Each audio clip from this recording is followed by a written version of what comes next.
देश में तेजी से बढ़ रहे कोरोना के मामले। देश में कोरोना के एक्टिव केस 4,302 हो गए। पिछले 24 घंटे में कोरोना के 276 नए मामले सामने आए। पिछले 24 घंटे में 7 की कोरोना से मौत भी हो गई। देश में कोरोना से अब तक 44 लोगों की मौत हो चुकी है। 24 घंटे में 7 की मौत हुई, अब तक 44 की मौत। पिछले देश में तेजी से कोरोना के मामले अब बढ़ना शुरू हैं। देश में कोरोना के एक्टिव केस 4,302 हैं। 24 घंटे में 7 की मौत, कुल मौत 44 लोगों की हो चुकी है। यानी अब भी संकेत है, अब भी इशारा है, उसी प्रोटोकॉल की तरफ वापस लौटने की जरूरत है। ये डर नहीं है, ये आज की जरूरत है। मास्क, सैनिटाइजेशन और 2 गज की दूरी, अगर ये कर सकते हैं तो इसका मतलब आप कोरोना से दूर रहेंगे।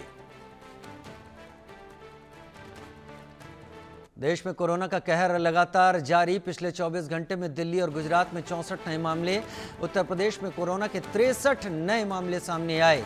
पश्चिम बंगाल में कोरोना के 60 नए मामले, महाराष्ट्र में 16 और राजस्थान में 15 नए मामले सामने आए हैं। हालांकि मामलों की स्टेट वाइज संख्या जो देखी जाए वो बहुत ज़्यादा नहीं है, लेकिन ये बात भी बड़ी है कि मामले बढ़ रहे हैं। इसलिए समझकर संभल कर चलने की ज़रूरत है। इस बात को ध्यान में रखने की ज़रूरत है कि ज़रा सी गलती, ज़रा सी लापरवाही नुकसान बड़ा आपका कर सकती है। तो यहाँ ये जानने की ज़रूरत है। आरजू सेठ हमारी संवाददाता और शाहिद अंसारी हमारे संवाददाता हमारे साथ लाइव जुड़ गए हैं। आरजू दिल्ली से, शाहिद मुंबई से जुड़ गए हैं। सबसे पहले मैं शाहिद आपका रुख करूंगा, क्योंकि मुंबई और महाराष्ट्र में मामले ज्यादा आ रहे हैं और केरल और मुंबई में देश के 50% मामले हैं। अभी क्या स्थिति है शाहिद मुंबई में, जो आपको जानकारी मिल रही है? राजीव, सबसे पहले जो है जो कोविड का जो डेली की अपडेट आती है मैं उसके बारे में बता देता हूं, फिर उसके बाद मजीद आगे इसके पूरे कोविड को लेकर हम रोशनी डालेंगे। अब तक की अगर हम बात करें तो जो राज्य में 86 नए कोविड के जो है केसेस सामने आए हैं। इसके साथ साथ जो है पूरे राज्य में जो है 510 एक्टिव केसेस हैं। लेकिन इन सब के बीच जो है सबसे अहम और चौंका देने वाली या फिक्र करने वाली जो बात है वो है मौत के जो आंकड़े हैं। मौत की अगर बात करें तो 10 जो है मौत जो है अब तक दर्ज की गई है, और इसके साथ साथ जो है 2 जो है मौत नागपुर में हुई है, मीरज में 1 हुई है और चंद्रपुर में 1 हुई है। ये जो 24 घंटे की अपडेट है। इसके पहले 6 मौतों जो हुई उसके बारे में हमने बताया है दर्शकों को कि 6 मौतें जो हुई है वो महाराष्ट्र के अलग अलग हिस्सों से हुई है, और उसमें से 2 मौतें मुंबई में हुई थी, और एक जो सबसे कम उम्र की जो मौत हुई थी वो थाने ज़िले के कल्याण इलाके से 21 साल की युवती की हुई थी। अब आपको मैं स्टेट में पूरे राज्य में जो है क्या हालात है और क्या केसेस की संख्या है उसके बारे में बता देता हूं। मुंबई में 26, थाने महानगर पालिका में 9, नवी मुंबई में 6, कल्याण महानगर पालिका में 1, उल्लासनगर में 1, नासिक महानगर पालिका में 4, पुणे में 3 और पुणे महानगर पालिका में 24, पिंपरी चिंचवड़ महानगर पालिका में 3, कोल्हापुर महानगर पालिका में 2, सांगली में 1, सांगली महानगर पालिका में 4, नागपुर महानगर पालिका में 2। राजीव, अब अगर हम देखेंगे ना पुणे राज्य में पुणे और मुंबई का जो आंकड़ा है वो चौंका देने वाला है। मुंबई में अगर 26 है तो पुणे में 24 है, और ये दोनों शहर जो है अपने आप में जो है भीड़ भाड़ वाली जगह है। सही कह रहे हैं। यानी कि 2020 और 21 के जो हालात थे उन हालात में जो है ये दोनों शहर उस वक्त भी जो है बहुत ही ज़्यादा जो है सेंसिटिव हो गए थे कोरोना की वजह से। वजह सबसे बड़ी ये है कि इन इलाकों में जो है चूंकि मुंबई का अगर स्पेस देखेंगे तो जगह कम है और लोगों की तादाद बहुत ज़्यादा है, और कुछ ऐसा ही हाल जो है पुणे का है। तो इन दोनों जगहों पे देखिए, पूरे महाराष्ट्र में इन दोनों जगहों पे जो है ये तादाद ज़्यादा है।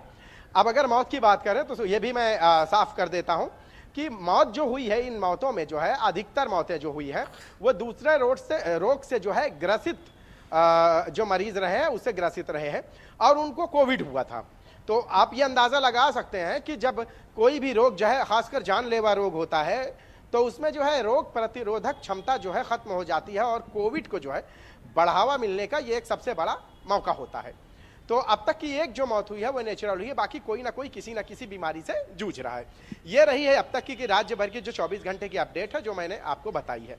अब इन सब के बीच जो है राज्य सरकार इन आंकड़ों को लेकर क्या कदम उठा रही है, ये जानना हमें बेहद जरूरी है। तो आपको सबसे पहले मैं बता दूं कि अभी तक राज्य सरकार की तरफ से इन मौत और इन आंकड़ों के बाद भी कोई गाइडलाइंस जारी नहीं की गई। मतलब साफ है कि आप जो है घबराएं नहीं, बल्कि लापरवाही ना बरतें, इस पर ध्यान दें, या बहुत ज्यादा घबराने की भी बात नहीं है। सरकार ने इसीलिए जो है किसी को भी जो है, किसी हॉस्पिटल को जो है इस चीज को लेकर कोई हिदायत या इस तरह की चीजें नहीं दी कि बस आप रेडी हो जाएं। बावजूद इसके सारे हॉस्पिटल मुंबई में अपने अपने तरीके से तैयार हैं। इनमें से अगर सबर हम पिछले एक हफ्ते से जो है लोगों को जो है ये जानकारियां देने की कोशिश कर रहे हैं कि अगर किसी को कुछ हंगामी हालात में इस तरह का हो तो हॉस्पिटल ढूंढने की दिक्कतें ना पेश आए, वो चल जा सकते हैं। तो अगर मुंबई सबर्बन एरिया में अगर किसी को इस तरह की शिकायतें आती है तो सबसे पहले वहां 7 हिल हॉस्पिटल है, और अगर मुंबई में बात करें तो कस्तूरबा हॉस्पिटल। इसके अलावा भी Rajiv, JJ hospital, Nair hospital, Kama hospital, ये सारे यानी सभी बड़े अस्पताल को सतर्क कर दिया गया है, अपने अपने तरीके से तैयारी कर ली है। मैं आरजू सेठ का भी रुख करूंगा जो अब दिल्ली से मेरे साथ जुड़ी हैं।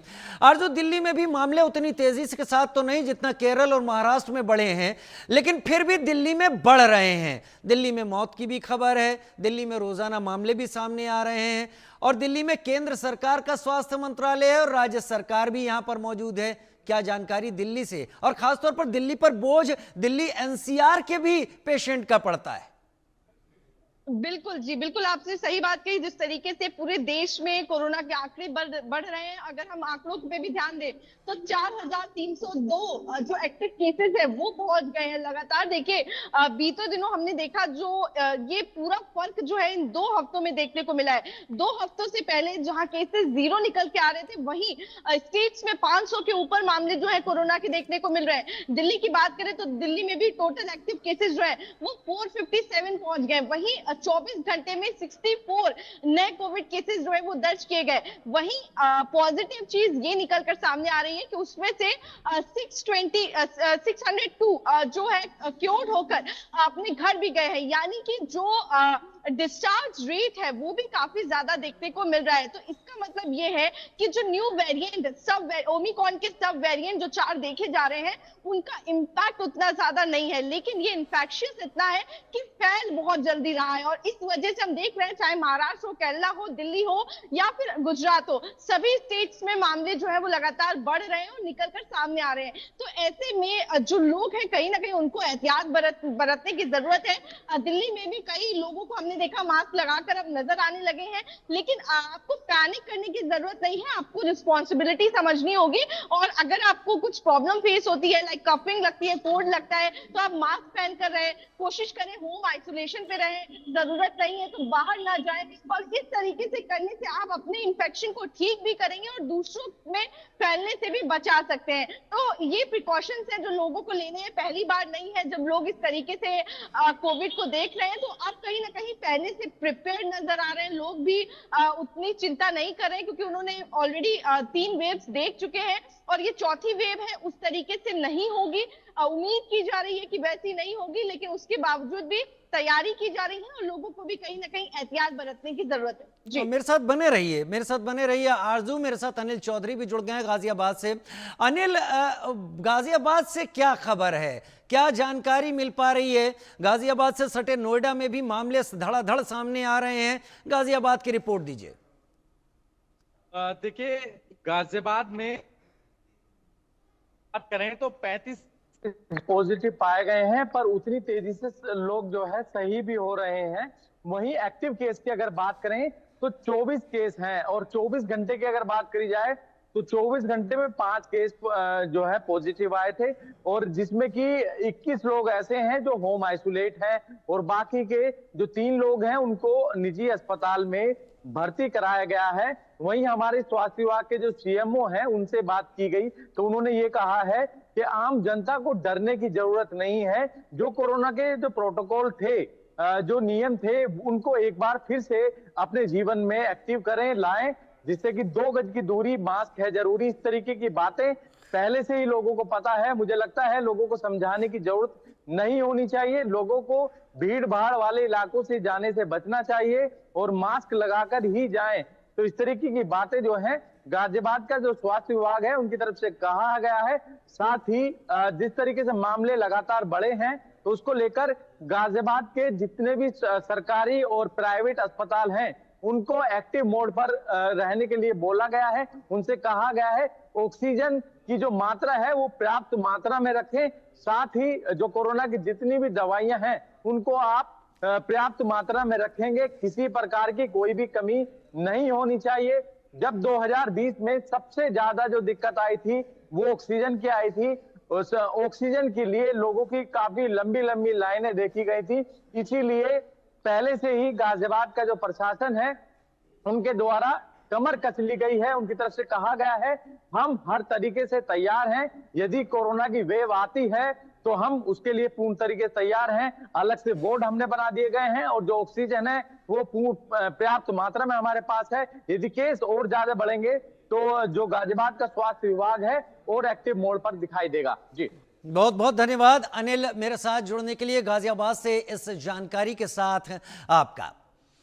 और अब आगे बढ़ते हैं और खबर दिल्ली से सटे नोएडा से, जहां पर तेजी से कोरोना के मामले बढ़ रहे हैं। बड़ी खबर, बीते 24 घंटे में 45 नए मरीज सामने आए हैं।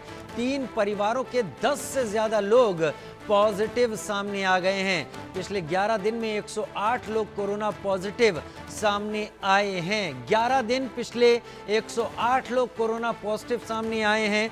नोएडा भी गाजियाबाद की तरह एक भीड़ भाड़ वाली जगह हो गया है, जहां पर बहुत बड़ी और बहुत भारी बसावट है। यहां पर दिल्ली एनसीआर के लोगों का आना जाना रोजाना बड़ी तादाद में होता रहता है और नोएडा में भी तेजी से मामले बढ़ते अब दिखाई पड़ रहे हैं। बड़ी खबर,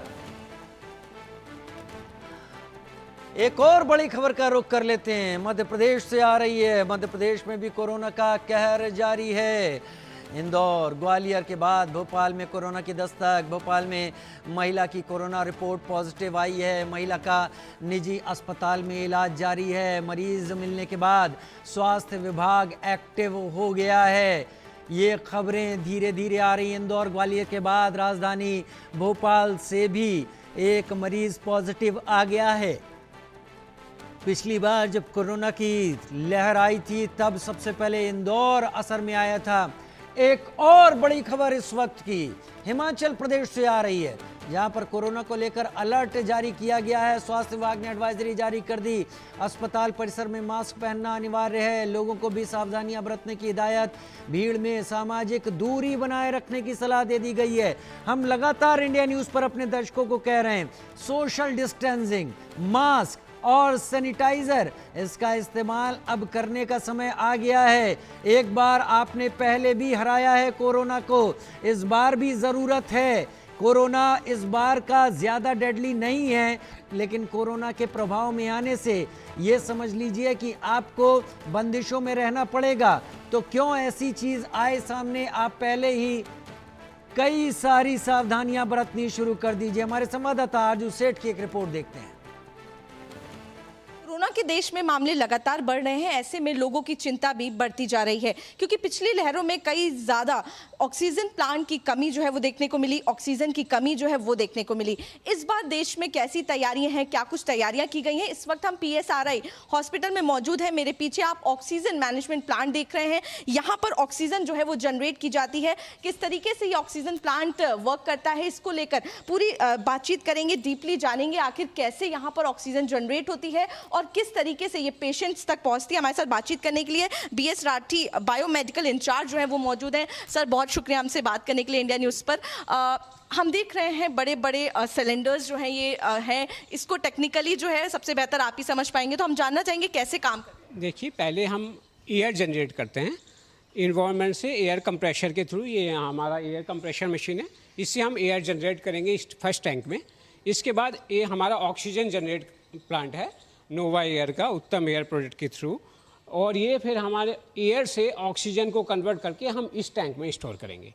और जब इस टैंक का प्रेशर 6 kg हो जाएगा फिर हम पेशेंट के लिए डिलीवर करते हैं, क्योंकि पेशेंट को किसी वेंटिलेटर को ऑपरेट करने के लिए मिनिमम 4.5 या 4 से 5 kg प्रेशर चाहिए होता है ऑक्सीजन का।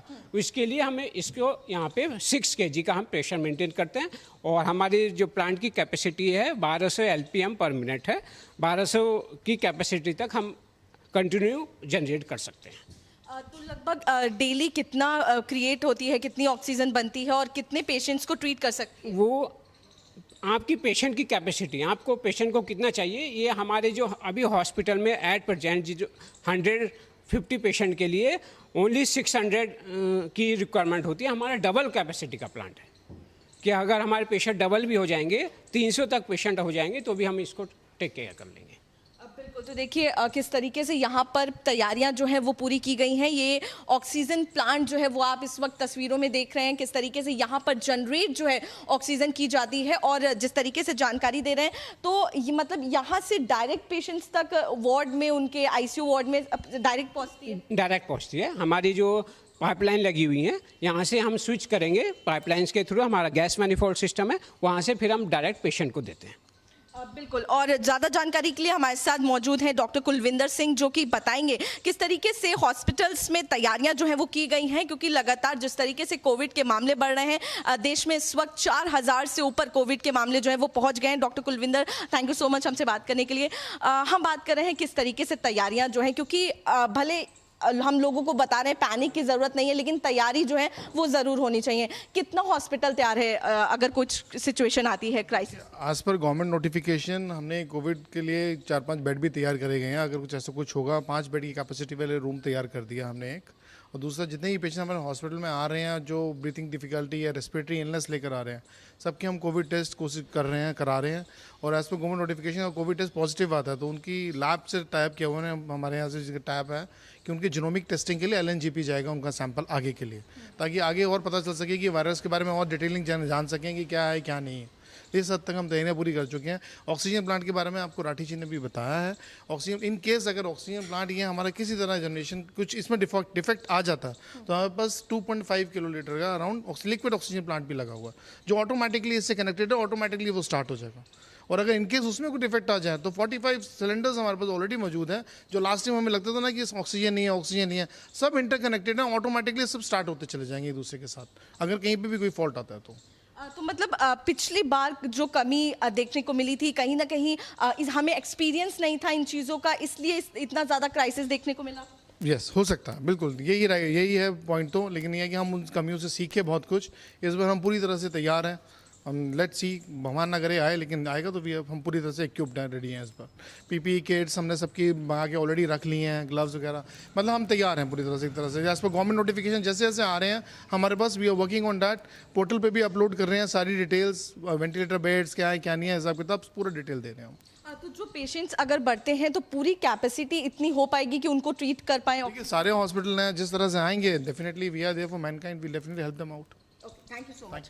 तो देखिए, बिल्कुल जिस तरीके से बता रहे हैं, जानकारी दी जा रही है कि हॉस्पिटल्स ने पूरी तैयारियां जो है वो कोविड को लेकर की हुई हैं। अगर देश की राजधानी में भी, क्योंकि लगातार आंकड़े जो है कोविड के मामले जो हैं, केसेस जो हैं वो बढ़ रहे हैं, ऐसे में इसको ध्यान में रखते हुए तैयारियां जो है वो पूरी की जा रही हैं। हमने दिखाया किस तरीके से ऑक्सीजन प्लांट जो है यहाँ पर जनरेशन होता है, और यहाँ से इसके साथ साथ अगर यहाँ पर कोई प्रॉब्लम आती है तो लिक्विड ऑक्सीजन प्लांट जो है वो भी तैयार किए गए हैं।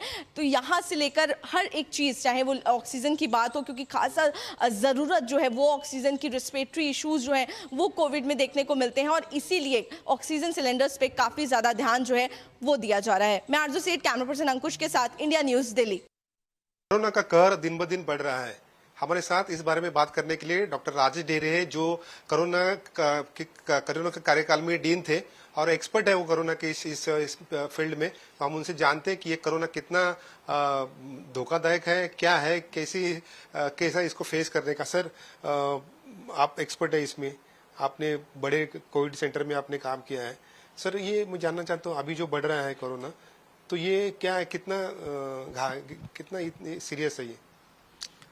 हाँ, पिछले कुछ 15-20 दिन से जो न्यूज़ आ रही है हांगकांग और सिंगापुर के लिए, ये सच्चाई है कि वहाँ रेड अलर्ट उन्होंने दिया है।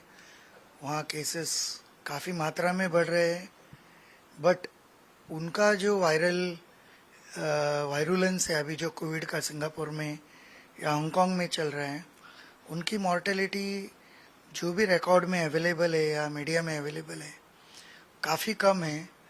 उनके यहाँ ऐसा ट्रेंड है कि जो ओल्ड एज है और जो कम एज के बच्चे हैं और ओल्ड एज में जिसको कोमॉर्बिडिटी है, जैसे डायबिटीज़ हो, हाइपरटेंशन है, उनको ज़्यादा इफेक्ट हो रहा है।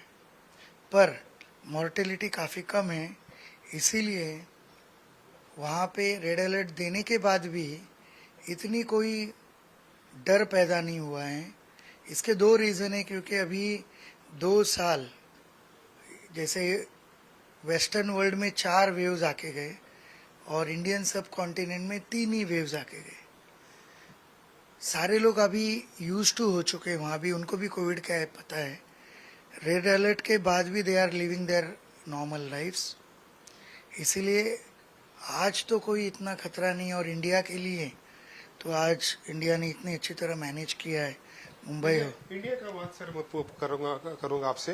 इंडिया में किस तरह से धोखा है, किस तरह से पेशेंट बढ़ रहे हैं, मोर्टेलिटी भी बढ़ रही है, तो इसको आप किस तरह से देखते हैं? नहीं, जो भी न्यूज़ आ रही है, जो भी डाटा अवेलेबल है सिस्टम में, उसमें है कुछ ज़्यादा मात्रा में बढ़ नहीं रहा है और मोर्टेलिटी कहीं ज़्यादा दिखाई नहीं दे रही।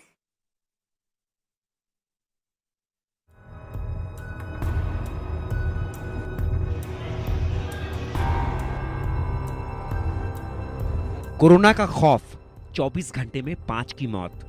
कोरोना ने बदला वेश, 4000 एक्टिव केस। रखें सावधानी पूरी, मास्क और 2 गज दूरी। देश में कोरोना वायरस एक बार फिर पांव पसारता नजर आ रहा है। देश में सक्रिय मामलों की संख्या बढ़कर 4026 पहुंच गई है। केंद्रीय स्वास्थ्य मंत्रालय के मुताबिक जिन 5 लोगों की मौत हुई वे पहले से अन्य गंभीर बीमारियों से ग्रस्त थे। ये मौतें केरल, महाराष्ट्र, तमिलनाडु और पश्चिम बंगाल में हुई हैं। महाराष्ट्र में हालात थोड़े चिंताजनक हैं। यहाँ अब तक इस साल 873 लोग संक्रमित हो चुके हैं, जिनमें से 800 से ज्यादा अब भी सक्रिय मरीज हैं। केवल मुंबई में ही 20 नए मामले दर्ज किए गए हैं। पश्चिम बंगाल में बीते 24 घंटे में 44 नए केस सामने आए और राज्य में अब 331 एक्टिव केस हैं। कर्नाटक में भी हालात बिगड़ते दिख रहे हैं, जहां 87 नए मामलों के साथ सक्रिय मरीजों की संख्या 311 हो गई है। महाराष्ट्र में 70 और 73 साल की 2 महिलाओं की जान गई। दोनों डायबिटीज और हाई ब्लड प्रेशर से पीड़ित थीं। तमिलनाडु में 69 वर्षीय महिला की मृत्यु हुई, जिन्हें टाइप 2 डायबिटीज और पार्किंसन रोग था। पश्चिम बंगाल में महिला की मौत के पीछे acute coronary syndrome, septic shock और किडनी फेल्योर की समस्या थी। इससे पहले दिल्ली में भी 60 साल की महिला की मौत हो चुकी है। यह आंतों की बीमारी से पीड़ित थी और बाद में कोविड से संक्रमित हो गई थी। ICMR के मुताबिक वर्तमान में फैला संक्रमण ओमिक्रॉन के सब वेरिएंट NB181 की वजह से हो रहा है। यह तेजी से फैलता है, लेकिन इसकी गंभीरता कम है। इसके लक्षणों में बुखार, खांसी, गले में खराश, थकान, सिर दर्द, बदन दर्द, नाक बहना और भूख नहीं लगना शामिल है। ये लक्षण सामान्य मौसमी फ्लू जैसे ही हैं। नोएडा की बात करें तो एक दिन में इस साल सबसे ज्यादा 45 कोविड के मरीज सामने आए हैं। इन मरीजों में 3 बच्चे भी शामिल हैं, जबकि 24 घंटे में 6 मरीज ठीक होकर अपने घर लौटे हैं। इस वक्त नोएडा में 102 सक्रिय मरीज हैं। हरियाणा के अलग अलग जिलों में कोविड के मामलों में बढ़ोतरी हुई है। फरीदाबाद जिले में रविवार और सोमवार को कुल 5 नए मामले सामने आए हैं। इसी के साथ जिले में सक्रिय मामलों की संख्या बढ़कर 21 हो गई है। हालांकि फरीदाबाद में JN1 जैसे नए वेरिएंट की पुष्टि नहीं हुई है। जिले में अब तक सामने आए 21 मामलों में से 11 मरीज पूर्णतः स्वस्थ होकर सामान्य जीवन में लौट चुके हैं। राहत की बात यह है कि अब तक किसी भी मरीज को अस्पताल में भर्ती करने की जरूरत नहीं पड़ी है। पूरे हरियाणा में मंगलवार को 425 लोगों के कोरोना जांच को लेकर सैंपल लिए गए थे। वहीं मंगलवार को 9 मरीज कोरोना से रिकवर हुए हैं। स्वास्थ्य विभाग से मिली जानकारी के मुताबिक मंगलवार तक राज्य में अब भी 51 कोरोना के मामले सक्रिय हैं। अलग अलग राज्यों में कोरोना के एक्टिव केस की बात करें तो गुजरात में कोरोना के सक्रिय मामले 338 हैं, जबकि पश्चिम बंगाल में कोरोना के कुल 338 मामले दर्ज हुए हैं। इसी तरह कर्नाटक में कोरोना के 253 मामले दर्ज हुए हैं। तमिलनाडु में कोरोना के 189 मामले हैं, तो उत्तर प्रदेश में कोरोना के 157 एक्टिव मामले दर्ज हुए हैं। देश भर में बढ़ते कोरोना के मामलों को देखते हुए दिल्ली हाईकोर्ट की तरफ से केंद्र सरकार को नए निर्देश दिए गए हैं। निर्देश में कहा गया है कि केंद्र सरकार जल्द से जल्द सैंपल कलेक्शन सेंटर्स और सैंपल ट्रांसपोर्ट को लेकर अपनाई जा रही नीतियों और आगामी दिनों में लिए जाने वाले कदम की विस्तृत रिपोर्ट पेश करे। कोर्ट का कहना है कि कोरोना के मामलों को काबू में करने के लिए स्टैंडर्ड ऑपरेटिंग प्रोसीजर जल्द लागू करना जरूरी है। Bureau report, India news.